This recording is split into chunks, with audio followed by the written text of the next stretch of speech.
like to begin by acknowledging the traditional custodians of the land on which we gather today, and I pay my respects to their elders past and present. I extend that respect to Aboriginal and Torres Strait Islander peoples here today. Well, hello and welcome back to another episode of Inspired by Yarra. This is the podcast that's been created to enhance, connect and inspire the Yarra Valley Grammar community and beyond. So wherever you might be tuning in from today, I want to say thank you. Welcome aboard. My name is Paul Joy and it is my privilege to sit down each episode with another YOG, a Yarra Old Grammarian, to explore the ins and the outs, the twists and the turns of their journey, both at school and where the adventure of life has taken them since. And in a moment, I'm going to share a conversation that I will have with Daniel Mumby from the class of 1984.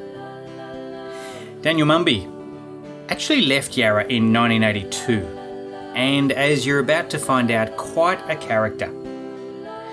We talk a little bit about how he didn't necessarily fit in, and yet one word that he uses is a polymath. Polymath is a person who has great wisdom and knowledge and learning across many fields, and I think you're going to recognise why Daniel is self-proclaimed a polymath.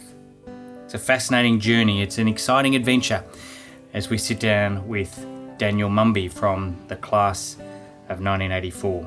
Some interesting book recommendations, some interesting recollections of his time at school, effectively his reflections on the past, and very much a person who is looking to the future. It's important that our community, our society, have people like Daniel Mumby. I'm going to begin our conversation today by asking him, where in the world is he? Well, g'day, Paul. I'm in Melbourne. I'm in lockdown, and we're in a state of anticipation at the moment. So we're waiting to come out of lockdown, it's been a long sort of March, and then sort of back out again for a little bit in June, and then back in again, and here we are now, sort of second 3-month lockdown, and itching really to get back into life. We're hoping that there's going to be a nice announcement on Sunday from the Premier, but I'm not confident. Before we go too much into your story and your backstory, I'm curious, because you've just laid a beautiful platform of where we are right now in terms of COVID-19 and the restrictions that we've been under. And I wonder, and this is sort of going fairly deep fairly quickly, but eventually people who listen to this will look back on the COVID days and they'll have their own experience, their own memories, their own recollections of what it was like. People are saying, and I'm saying too, that I hope we learn from this. I hope we're not just the same. I hope we don't go back to the busyness of what life used to be pre-COVID. What do you hope we learn? How do you think we will change as a result of this global experience, but then also more locally? Is anything going to be different when we come out of all this? I think so. I spend a lot of time thinking about the future, maybe not enough time necessarily in the present. But the one of the great shifts I see, have you heard the phrase, Paul, we've never been so connected technologically, but never so isolated socially? Yes, it's an interesting phenomenon. It is, and that was a phrase that was coined before this whole current crisis. One of the things I recognise is that people now, because they've been in curfew or they're locked down for 23 hours a day, they're limited to who they can connect with, where they can go, who they can see, is that we've become, interestingly, I've had lots of conversations with people about the fact that we've become very aware of who our connections are, and actually being a little bit, perhaps cherishing those connections and communications. I think we're about to start to see a series of fundamental shifts and changes that enhance some of the things that we recognise that we've been missing. They talk about the next industrial revolution as being the opportunity for artificial intelligence and machine learning and robotics and all of those, and that may well be true. But I think the real fundamental shift is actually going to be about reconnecting with people around the concept of tribalism. There'll be a few other shifts that we'll see: the concept of minimalism, the concepts of people downsizing, the people spending, this has happened in every recession, people spending less money. But I think you'll start to see people spending money on things that really matter and seeing a lot less activity or engagement on things that are superfluous.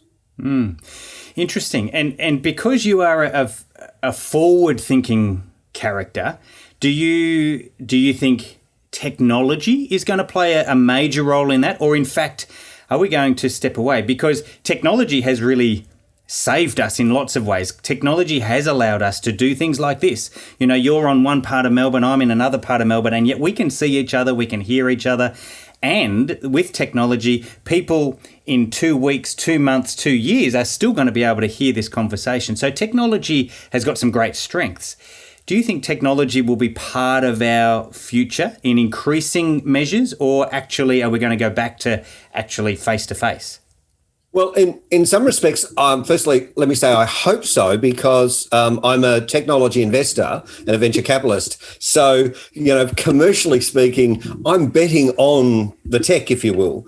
But here's the thing: I'm also a realist, and I'm not interested in technology for technology's sake. So for me, I look at technology as being the tool that achieves the fundamental end. In the same way that you would go to Bunnings and you go to a big box hardware store and you would buy a shovel. The shovel is the tool to do the job, and the job that you want is the hole. The objective is not the shovel. You want the hole because you want to build the deck so that you can spend the outdoor summer months entertaining people and family and friends, but you need the hole. And so unlike a lot of my colleagues, that they love the technology, I see it as being a means to an end. So, and I think that there are a great many types of technology that will become less relevant. But interestingly, the whole concept of now being work from home, work near home, I'm betting on those as well, because I think there'll be a less about people traveling to the office, people living a long way away from their family members, is a problem, having to commute an hour each way into the city and back if they're working in an office job. I think that office location will be significantly less important, and therefore the tools like the one we're using now will be important, but they will actually free people up. They will actually give people back time and consideration, being able to spend time with, having dinner with kids, which is something that, if you travel an hour each day to work and back, you may not actually spend much time with your children. So I think there are fundamental changes that are actually going to enhance and benefit society, but I think we're going to have to make conscious choices for those. Otherwise, there is the risk of going back to.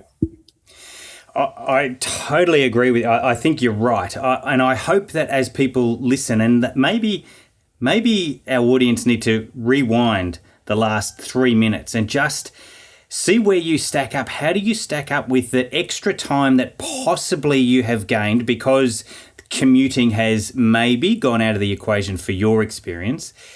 I encourage you to think about what Daniel has just said in terms of how are you spending your time? Are you being conscious about the decisions that you're making?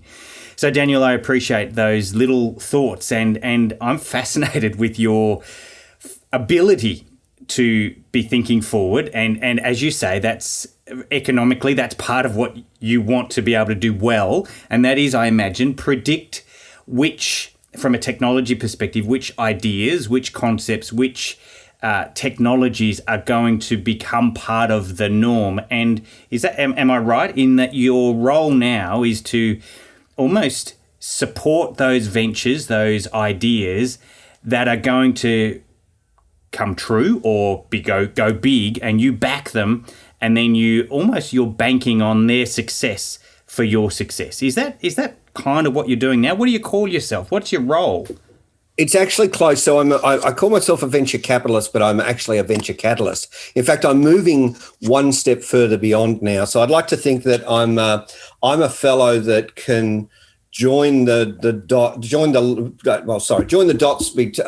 lines between dots before other people can even see the dots. And so one of the things that I'm banking on now is being a venture catalyst. And so rather than just in building or investing in the ventures, I should say, it's actually about seeing the opportunities and getting ahead of the curve earlier and actually creating the opportunities. So I've built probably 15 ventures in my time. In fact, when I was still at Yarra Valley, I saw myself as a technology entrepreneur. I even got some T-shirts printed to actually say that I was a technology entrepreneur, so I could go into the tech stores and use their hardware. So I was quite clever and creative at the time. That was a Yarra Valley thing. I don't think I've ever told anyone that. Don't tell anyone. We won't share it. We won't tell anyone. No, nobody's watching anyway. I love the fact that I can see things before they happen, and I don't mean that's any sort of superpower. It's because I'm paying attention. It's because I'm less interested in the minutiae of the world. I'm quite a fan of the concept of minimalism because it allows you to remove distraction from your life. And I see that as a significant trend where people start to downsize and to remove clutter and busyness, and to actually be able to focus on being present in the now with the things that matter to them. I see that as a significant movement or an opportunity. So I'm looking at businesses and ventures and opportunities that solve real world compelling problems just like that one. How do people take advantage of no longer being, I'll pick a good one. Debt slavery is a really good example that a lot of people are subjected to, where you've got a couple has two working parents in order to be able to work at covering the cost of a house, but then they have to travel so far. They're spending so much time working at the job or doing the thing that they actually get to miss out on spending, say, time with kids or doing the things that they really love. And so is there a way to help people to reduce the size of their home to a different style of home that's more affordable, that it actually allows them to secure back some of their lifestyle? I think this is an interesting conversation, and I don't tend to see this from fellow commercialization specialists around these things, but I see these gaps and spaces as coming and as necessary. Because you're right, many people get lulled into that want more, have this, get bigger the better, and accumulating more and more stuff. And yet you would suggest, and I think I would agree with you, that actually potentially takes away from living and valuing the people that you're with and the opportunity that you have to connect and all those things that actually bring us joy and actually bring us a sense of success, whatever that might be, instead of needing a 4 carport garage so that we can put our boat in one and our van in the other and 2 cars and have 3 out the back and more and more and more. And you're suggesting, I think, that if we were to pare that back a little bit, value what's truly important, then we might be able to not have such a big mortgage in this example, and then be able to spend more time with those that we love. That sounds like a good idea to me. Oh, absolutely. I mean, and you know, the old phrase of keeping up with the Joneses, spending money we don't have to buy things we don't need to impress people we don't like. I mean, who signed us up for that deal? And I'm not I'm not a consumerist or a mercantilist by any stretch of the imagination. I'd like to think that I'm a humanist, and that I'm always going to bet on people ultimately going to the thing that's of most of interest to them. And I think this lockdown, certainly in Victoria, but I hear from a lot of other places in Australia, from friends of mine, is that a lot of people are starting to rethink their lives and what matters to them and what's important, and making conscious choices and getting off that hamster wheel that seems to just make us run faster and faster. I agree with you, and I'm pleased to hear you say that, and from people in your field of conversation. Let's get practical for a moment, though.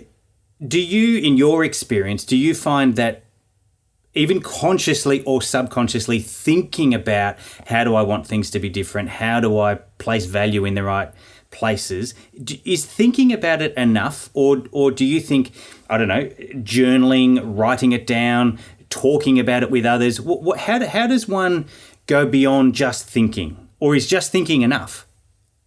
Just thinking isn't enough. No, in fact, I've got a pile of journals here. I've probably got my notes. I've got A4 journals. I wish I could hold up the pile of journals for you, but I've got literally 20 plus journals from the last 10 years here sitting at the side of my desk as a research journal. I walk around with a pocket of my journal, another one in my desktop, and then and then another one again. My life is about transposing my thoughts and concepts on paper, because nothing once written and recorded is ever lost. It may not be used, but the very exercise of writing it down indelibly etches a thought from my short-term memory into my long-term. So nothing is ever wasted. That's the first thing. The second thing is I have a whiteboard on my wall, which is about 9 foot by about 4 foot, which is behind the camera so you can't see it, with every significant activity that I've got mapped out so that I can see how it interrelates to every other major activity that I'm working on, whether that be an investment, whether that be a major conversation, some sort of theoretical future product, or a place that I want to be, or not go to physically. I mean, in terms of commercially or my thinking. So, I don't risk any idea to chance. And I've probably published about 1 million words on a couple of the publishing platforms.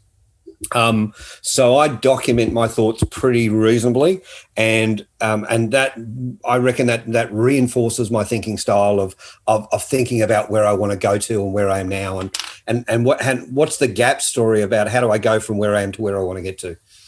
Yeah.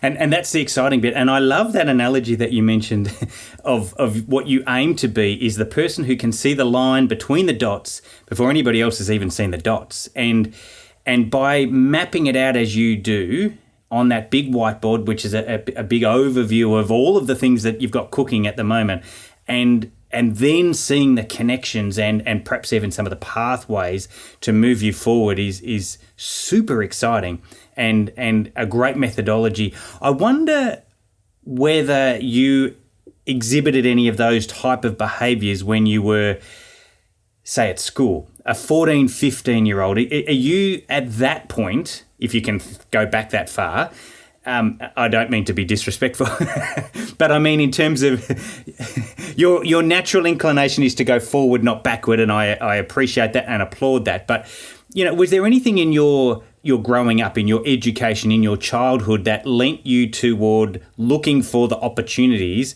where other people are just coping with the now?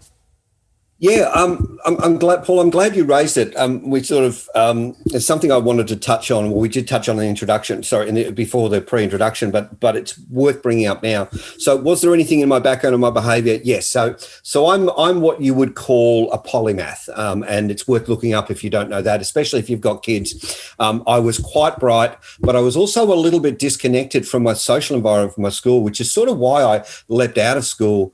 And went out into the real world, not because I couldn't handle it, but because I felt like I didn't fit. And I'd come from a blue-collar background. Mum and Dad moved around a lot. I wasn't an army brat, but it was just one of those things. Mum and Dad were immigrants, and they felt like they wanted to experience the best that Australia had to offer, so we moved around. So every year or two, I was always the new kid at school. So I had to learn to be this chameleon and fit in very well. And because you're always the new kid, you're always going to be picked on. You're the easy target. So, but Yarra Valley was the first year that I had been to a school. I came in year 9. I came from being a straight-A student at a public high school, and a more than a straight-A student.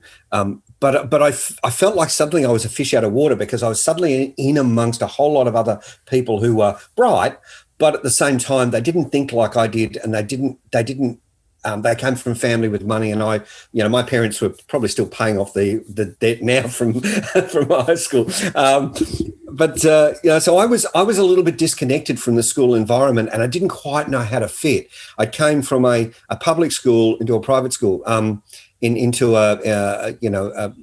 a sectarian to a religious school, and I struggled with that, and so I think.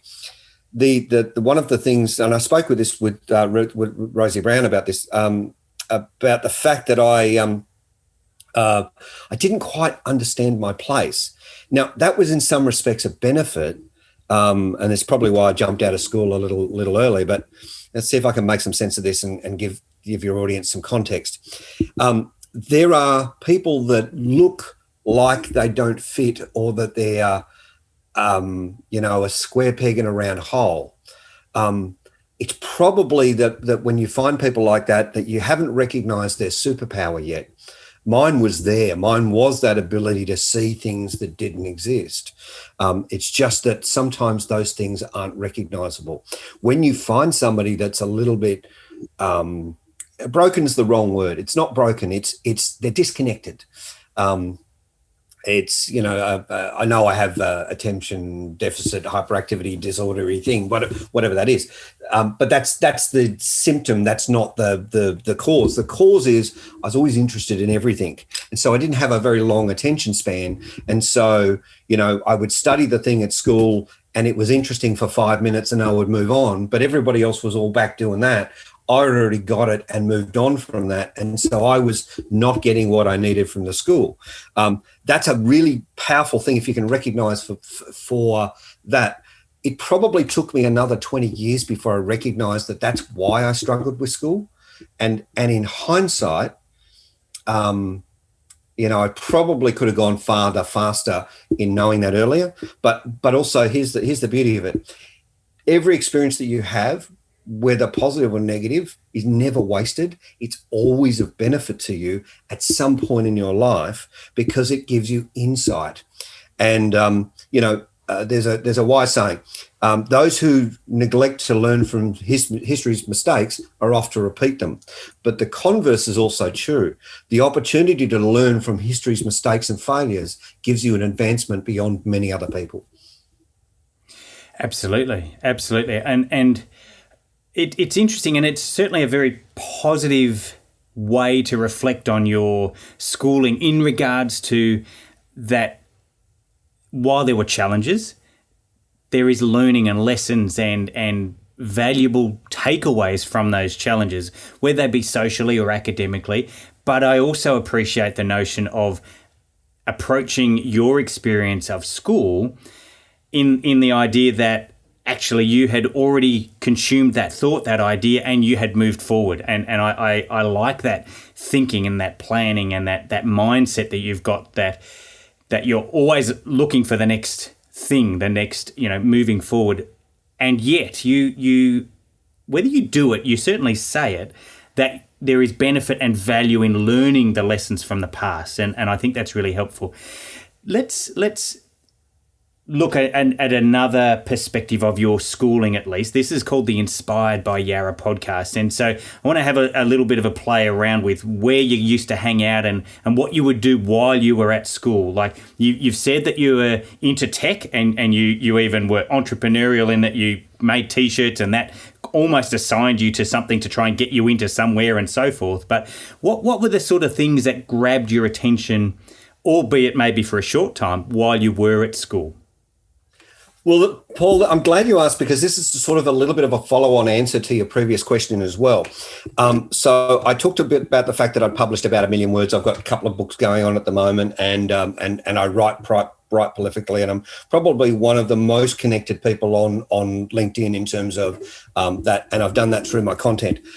Back when I was at Yarra Valley, I was involved in setting up and contributing to perhaps the magazine for I think Australia's first school computer club. That's arguably. So it was the Yarra Valley Computer Club. And Yarra Valley at that time had technology that didn't exist even in some large corporations. I think there was a computer club and there was 15 or 16 personal computers. They were called Apple. They were an Apple computer. They were like the second one that Apple ever produced. And Yarra Valley probably had them before any other school. And so I was very actively involved, not only in the computer club, but also in the magazine that we created, which was called the Great Australian Bite. I think I had some involvement. I was always contributing to the articles. In fact, I think we found in the yearbook, we actually found some examples of some of the content that we produced. I even remember the logo that I actually designed. So, that concept of technology at the intersection of communication and insight was something that even at Yarra Valley that interested me. So I was involved in the computer club, I was involved in the magazine, and I was involved with the other kids who were into those sorts of activities. And that was probably one of my mainstays. I played the sport, but I was never the sports kid. I didn't, you'd never see me on the list of the hockey team. Well, played hockey, but I was never on the list of the kids who were most likely to succeed at sports. But I was always interested in the technology as it related to media and content and communications. And clearly, absolutely. When was the last time you went for a workout, a run? So I've got the gym set up in the garage, but I've been less than. Unfortunately, COVID has seen me being less active rather than more. And whilst I've got the gym set up in the garage, I'm a little reluctant to say that I've used it in the last month. and certainly no judgment here, but I appreciate that you know that about yourself, and I think that that's really important. And by the sounds of it, at least on reflection, you know that about your teenage years as well, that there was one of the beauties of a school like Yarra is that there is a place for everybody, and you go and you connect with around interests, around things that you'd like to pursue and talk about, and if sport's not your thing, that is okay. There is some value in doing it and you participate, but your interests and your focus can be elsewhere, and there will be other people who will appreciate that and celebrate that with you as well. I wonder, given your need to be creative in your thinking and perhaps your openness to new ideas, was music or art or drama part of your positive experience that you can recall? Look, it wasn't. And surprising, which is surprising because I actually do write quite a lot now, and in fact, I've even got a couple of a series of fiction books going on at the moment around political thriller. Given our current times, I'm not sure that that's surprising. Everyone's writing a political thriller at the moment, but I wasn't necessarily what you would call very good in the delivery of the creative. From a dramatic point of view, I was not particularly good at English in sort of the deconstructive parts of or analysing of. I was always much more interested in the doing and the delivering, but not necessarily creatively. And whilst I love music, I didn't get that gene. I don't think. Funnily enough, one of the things I was quite good at was computer coding, and I think by the time I left Yarra Valley, in the space of a little under 2 years, I had learned to code in 5 computer languages before I was even 16. So, that was something that I got that I could not have done probably in any other school at the time in the country. And in fact, I know that some of my peers and colleagues who were interested in that technology as well went on to have very long, distinguished careers with a couple of large multinationals and have done quite well for themselves with that same background. So, there was those opportunities for me, but yeah, I didn't get the creative gene in that sense. Sure. You mentioned, and I'd like to dig into home life a little bit now, and you mentioned that your parents were immigrants, and that meant that they were seeking to find the best of what Australia had to offer. And in your childhood, whether it be holidays or whether it be actually tripping around the various places that you explored and maybe lived during your early years, are there places and memories that really hold very dear to you? Was it a holiday destination that you went back to again and again, or maybe you went to one place once and it still holds positive memories for you? And I guess I'm erring toward Australia. And I'm erring toward, is there a recommendation of a place that you would love to go back to once we're allowed to? It's interesting. I was watching a documentary last night, something that's relevant to a great many people in Australia, was the 50-year anniversary of the collapse of the Westgate Bridge, and which was quite a significant event that happened in Melbourne 50 years ago, obviously. And in Australia, we were immigrants from the UK, and we came in 1969, and we stayed at an immigration hostel, I think, and we left not long after the Westgate Bridge collapsed. But we were staying at a immigration hostel that was probably about 500 metres from the Westgate Bridge collapse. So that concept of Fisherman's Bend has always held some sort of sway for me because it's the first place I lived in Australia. Now, obviously, I was only 3 at the time, so and then a bit older, so I don't really remember it. I do, we all have those early memories, so I do remember the place, but I don't remember it significantly. But it holds some sort of significant sway for me as a place that I would like to be and live and work and add some value, because it's the first place that I landed in Australia. Obviously, the other thing that the place that we all each would recognise is the area in which perhaps we bought our first home. So because often for us, that's the first place that we sink our roots, not the place that when we're young adults and we move out of home or we live with other people and share apartments or student accommodation or those sort of things like that. They don't necessarily hold much sway. But the areas that where we buy our first home and raise our own children, that for us often becomes the place where we feel home. And so perhaps going back to that area might hold some sway for me as well. And could you tell us where that was? Where did you establish? That was Vermont in Melbourne, and in fact it was Vermont South. In fact, so I bought my first home in Nunawading, and that was the very, very small home. And then the second home I bought, which I was quite happy with, was the 40 square monster. I actually don't think I would go back to the 40 square monster. My kids are all grown up and moved on since then, so they're all living their own lives. But I think there is a lot of sense of home about that area. So I think I would, dearly like to move back to that area if I can. Yeah, for sure. The eastern suburbs of Melbourne are certainly continue to be a place of flourishing, and I guess if we think about property prices, and it's a place where people want to be, and mind you, Fisherman's Bend in that area as well, and Williamstown and around there, that's all very popular, a good spot to be nowadays too. Well, it is, but I'm actually much more interested in what it's going to become. It's been announced that they want to actually turn that into the sort of second city.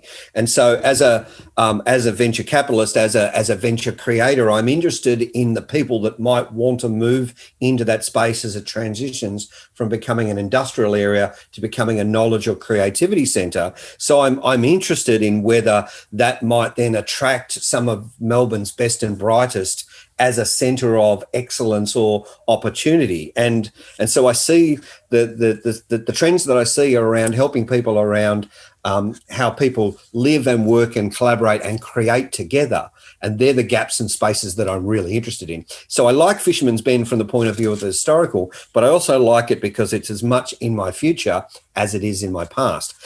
I think I read somewhere that the state government is looking to put potentially 500,000 people in that area as it replaces the industrial, the Boeing factory and the Holden Engine Company and a few of the other places there. I think the Kraft factory's recently been decommissioned. I could be wrong on that one. And I think, that's a wonderful opportunity for that. And also not just from learning too, because learning for me is really a lifelong exercise. School is one mechanism for learning, but school's sort of, it strikes the match that lights the fire, if you want to put it that way. And so school is good, but it's where you start, not where you finish. So, yeah, there's some great concepts there, and so many. I love that school might be the ignition point at which you establish some helpful, useful tools and experiences and skills. But then the goal would be, and I think the goal for any great educator is that the student would then take those skills, those abilities into life and keep learning and to keep exploring and applying some of those principles to whatever comes your way. I wonder if you can, because I'm fascinated with the way that you think and the way that you draw the pieces together. It's a beautiful thing. Tell me a little bit about community, because if there's going to be hundreds of thousands, maybe millions of people living in a small little area, and I know this is in the future, but and there's a learning mechanism that goes with that, and there's an excellence aspect to what that might be, and the thinking and the creativity, but is somebody thinking about what does it take to bring those people together and live in community? Because I'm imagining that commuting is not necessarily what we're attracting, but actually living in and around where we work and where we play and where we explore and where we create. And how's that going to look? Well, it's interesting you should say that, because one of the things I talk about, and I mentioned before, is about how we live and work and create together. And the key phrase in that is the word together, because we're not doing it in isolation. The concept of 1 and 1 does not equal 3, 1 and 1 equals 11, but you got to do it right. And that requires us to create together and then share in the upside together, which means that we actually have to learn how to collaborate with each other and create for value and in harmony and sync. I should say too, Paul, that 4 of my ventures have been not-for-profits, but in fact, they weren't about money. They were about actually for impact. So I'm quite interested in the concept of things like community and mental health and social cohesion and social engagement. These things matter to me. It's not all about the dollars. It's about how do you connect and engage with people. Maybe I'm trying to make up some deficiencies earlier in my life where I wasn't necessarily as good at connecting or engaging with people, at least on an authentic level. But I'd like to think that that's really, really important in the process for people as they go forward. It's about learning to work together, and it's about creating together. And we're not always going to agree if we're part of some team or what have you. But as long as we can agree on the rules and do this thing that my dad used to teach me about, play the ball, not the man, and focus on the outcome and then sharing in the upside with other people. I think if we do that, or we do more of that, we practice an abundance mentality rather than a scarcity mentality. I think there's always going to be more than enough to go around. If I'm fighting with somebody about, in order for me to have more, you must have less, then I've already lost and you've already lost. I believe it was it Dr. Robert Schuller or Zig Ziglar that said, if I help enough people get what they want, I can have pretty much anything I want. So if the focus for me is on helping other people to achieve their goals, aims, objectives, wants and desires, I think I'm probably okay. Yep, I think, yeah, absolutely. And I think I would refer that to Zig Ziglar, and I think you're right. If you're helping enough other people, then what you need and what you gain out of that will look after itself. And I appreciate the importance that you play on serving and supporting and helping and nurturing others in their ideas and dreams and concepts. And I wonder whether, just as a little insight, and again, I'm going to invite you to go backwards for a moment, and later I'm really going to take you forwards. But what's one project, and you call it a venture, one project that either is one that you're super proud of, or one that we might have heard of or seen or noticed, or maybe even are using or a part of, and we didn't even know that you were fundamental to helping that whether it's an object, whether it's a service, whether it's a concept, whether it's a tool, whether it's an app, is there something that we might have come across that actually has got your fingerprints on it?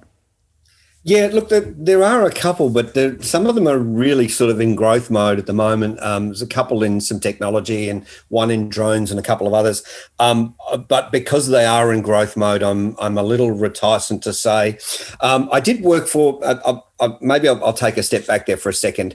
One of the things that I love about entrepreneurship is that pretty much any project can succeed, but you've got to work at it, but most of them won't. And I do tend to think at 100 miles an hour here, Paul. So forgive me if any of the things that I'm saying sound a little bit like, wow, I didn't get that. That's okay. I'm just, because most people don't think like me. So if you don't get what I'm saying, it's not you, it's me.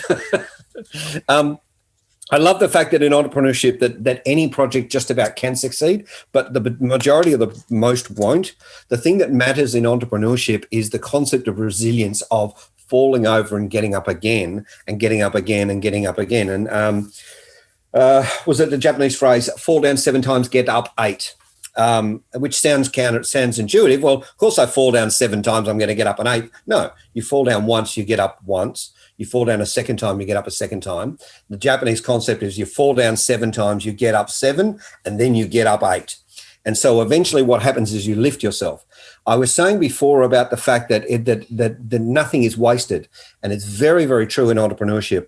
The people that you meet from this project and the team that you meet from that project, eventually they become levels of hygiene factors, if you will. Your network becomes large enough, your knowledge base becomes large enough, your skill base becomes large enough that pretty much any project that you attempt will then go on to succeed.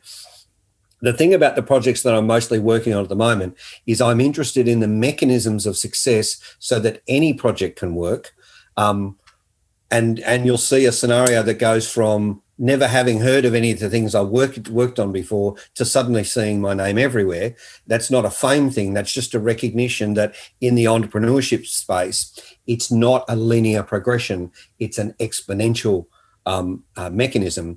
That's why, Elon Musk is a good example. He went from having one success, which was the Zip project, to then having and putting his money into PayPal and having that successful, but then taking the money that he made from PayPal and becoming what's known as a parallel entrepreneur, not a serial entrepreneur, is where you invest in multiple ventures or build multiple ventures at the same time. So Tesla car, Tesla home, SpaceX, Solar City, and there was another one too. So he's literally had about 5 separate ventures at the one time. Possibly even 6. Who does that? Nobody does that. You do that because you've actually learned how to focus on the things that matter in a particular project, and you're able to then amplify the results and the outcomes from that. And that's very, very true in entrepreneurship. That's why you'll hear about these journeyman people that go along for 20 years and you've never heard of them before, and suddenly they become an overnight success. They didn't become an overnight success. It just took them a few years to learn and apply all the principles. And I'd like to say that I feel like I've just finally finished my 35-year apprenticeship. In answer to your question, there are things that are coming that you will hear of, but they have been projects, some of them that have been in the works now for 5 and 7 years. Yes.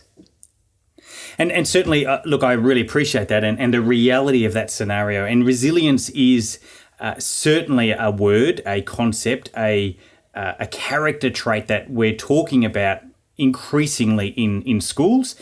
And it seems to me that it's not a new concept.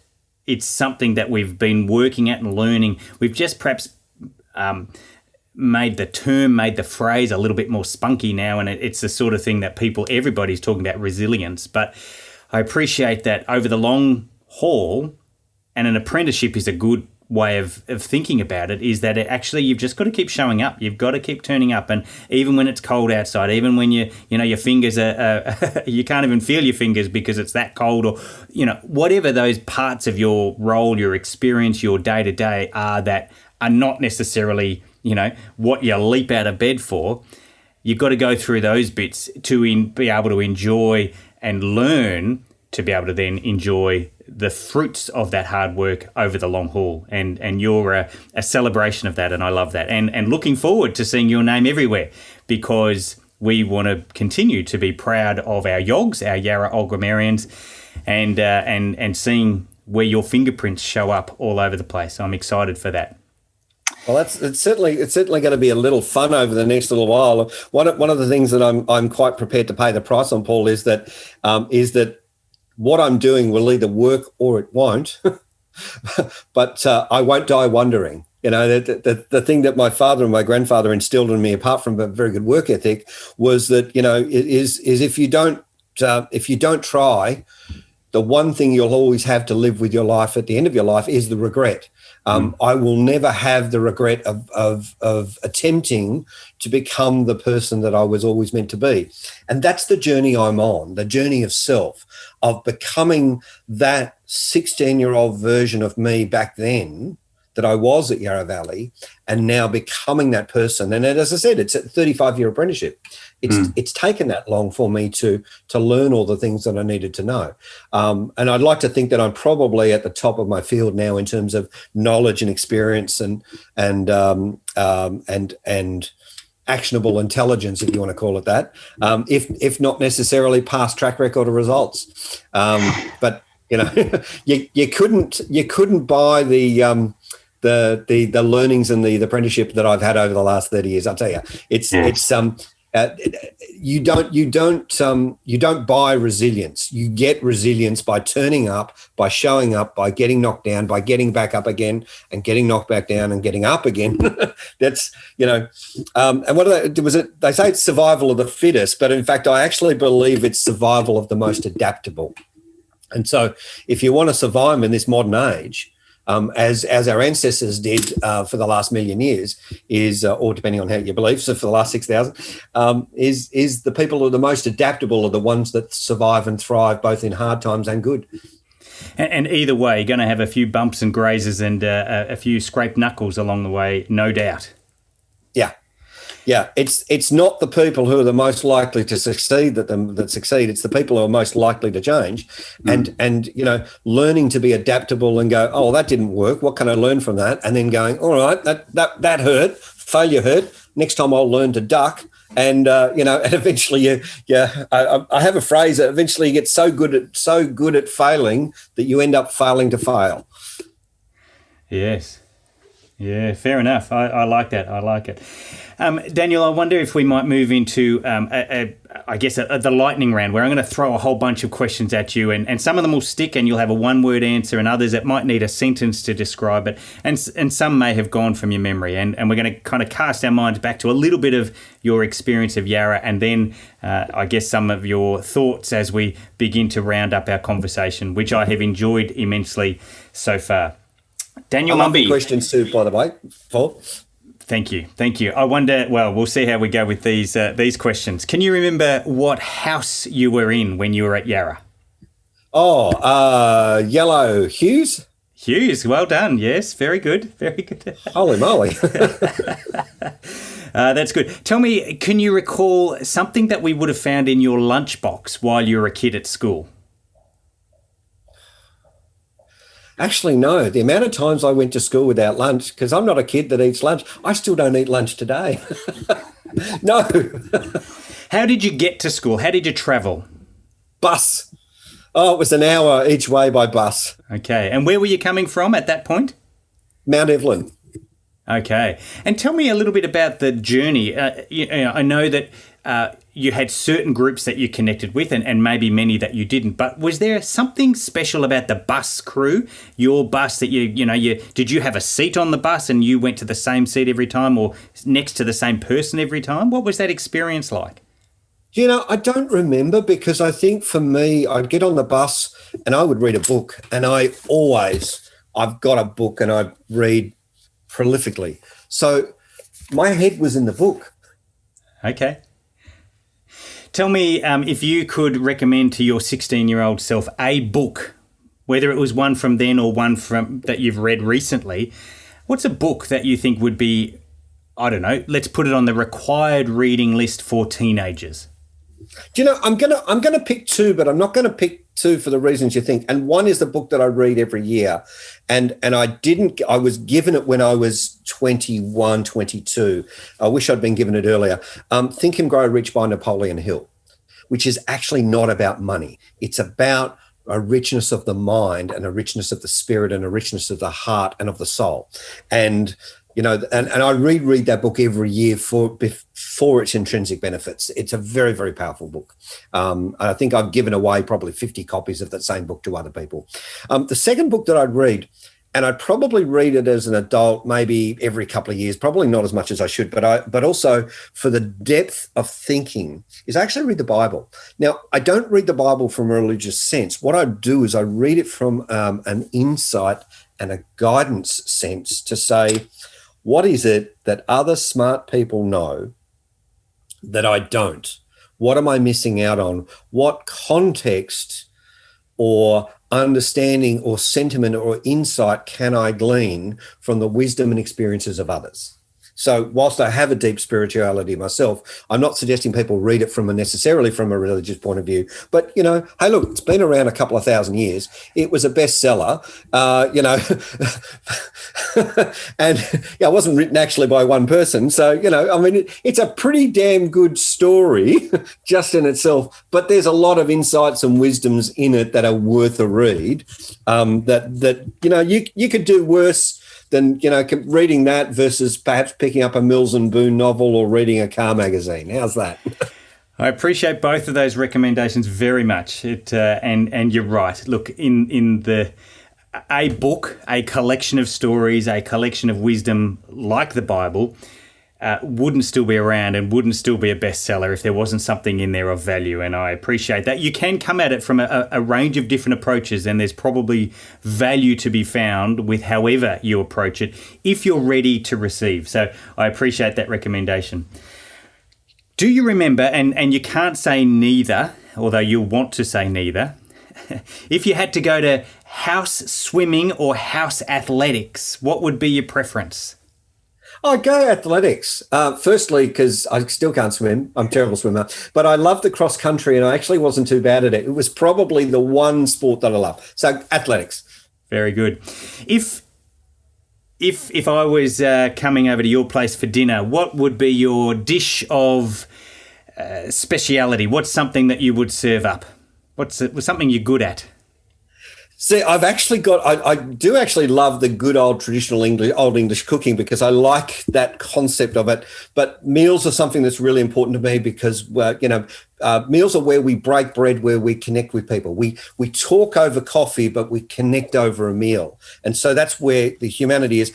I actually tried out a couple of times for MasterChef. I'd like to think that I'm a bit of a Mr. Chef. So, and I always found that, my mother wasn't a very good cook and my first wife wasn't particularly great in the kitchen. So I was by necessity forced to become quite good in the kitchen. It's just stayed with me. So I probably have a staple of about 100 just really good dishes that I can throw together at any place. A really, really good green Thai vegetable curry made from scratch with the garlic and the chilies, the green chilies and what have you would be a good example.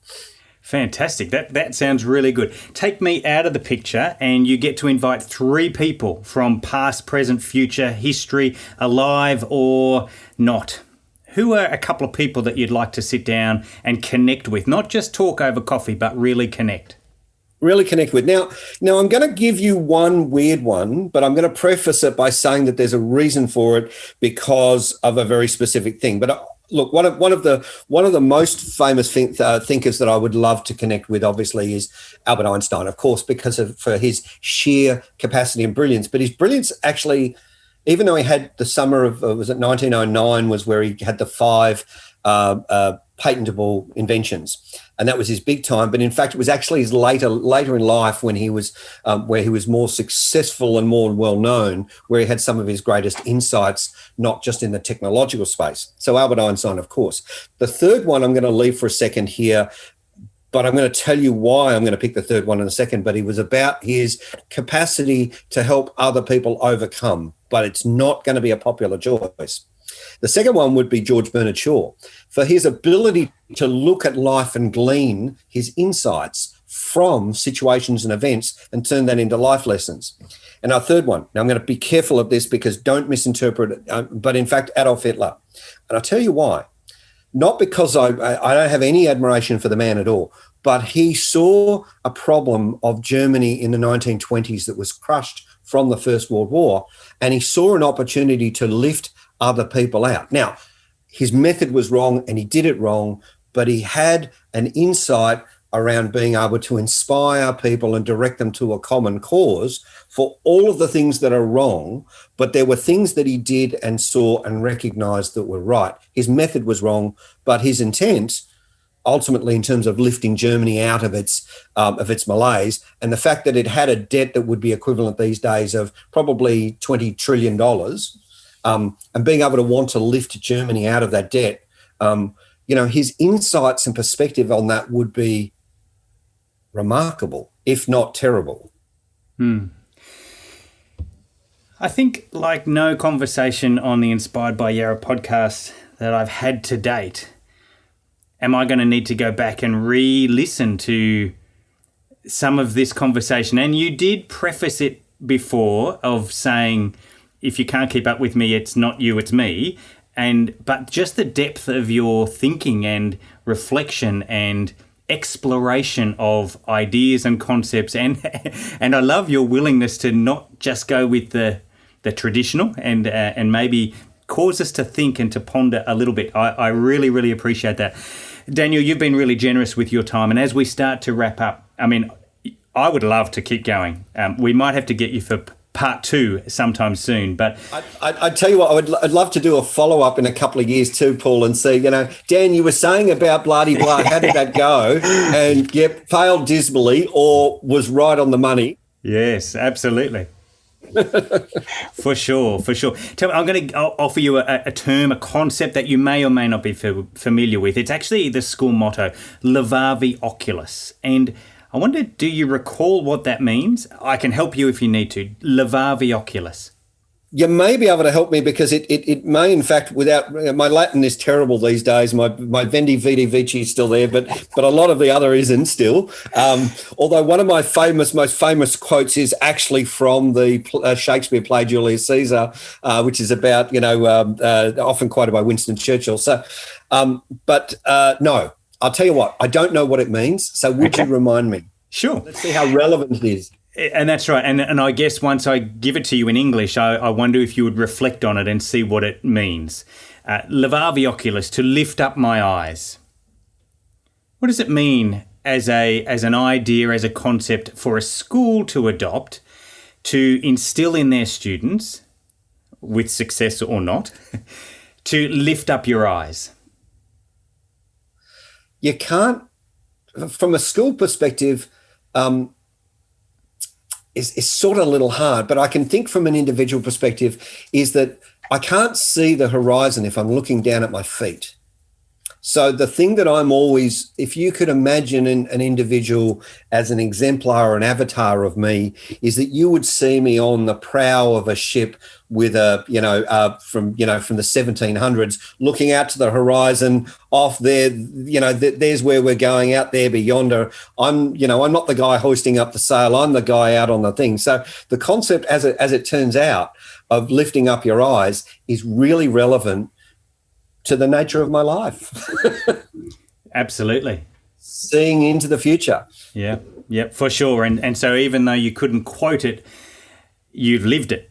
And for that, I really appreciate your willingness to give us some of your time to track around a little bit of your time at Yarra, but certainly what has happened since you walked out the gates of Yarra for the last time. And I know and I've been privileged to be able to be part of a variety of programs and activities that you've, have been part of and given back to the school. And for that, we're very grateful. My last question is very current, very relevant, and that is around the topic or the theme of passion.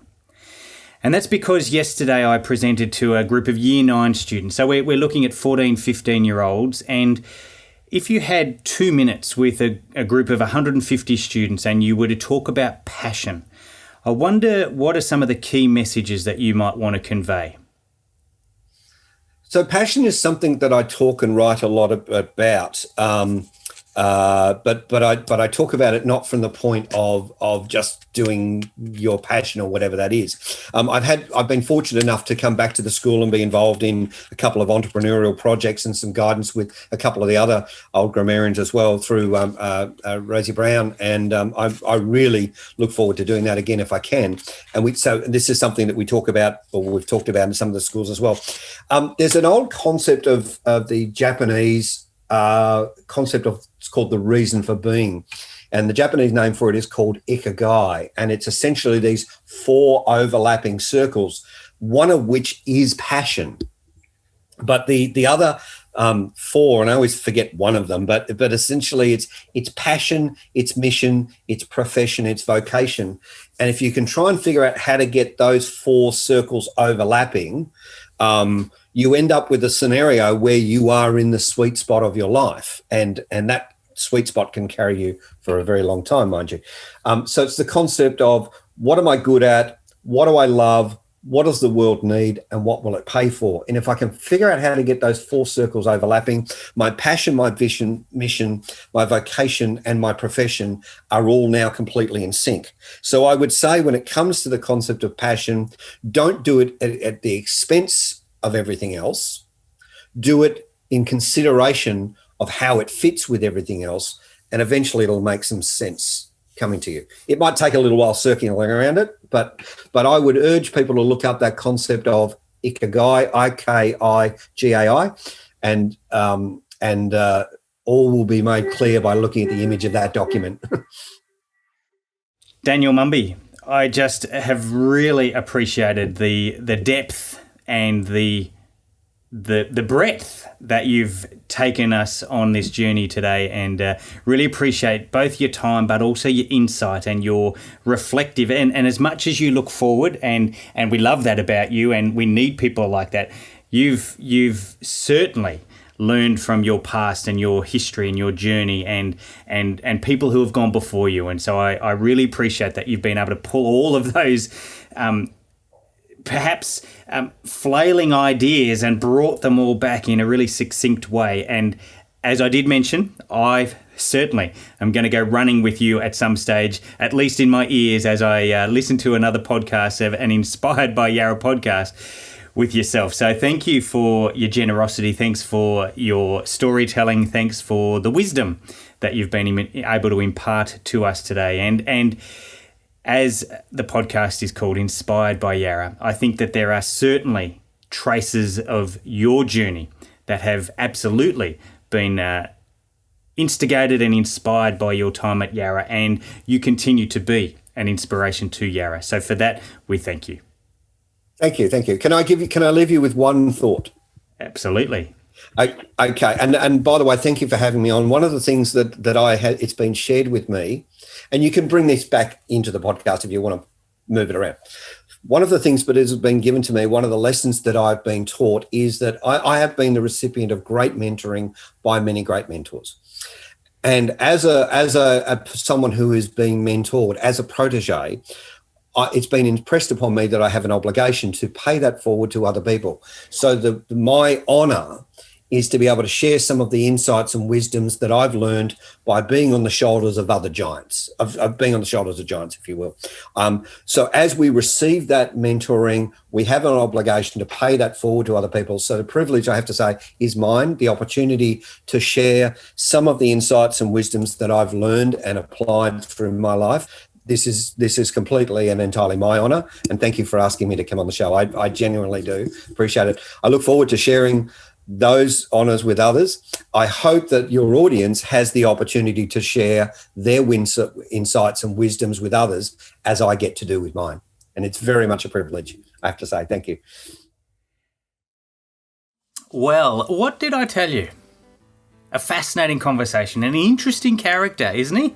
Hey, thinking about the future, and there's a whole realm of his brain, his mind, his thinking, his observation of life that is in the future. And yet, surprisingly, I think to him, very able to reflect on the past as well.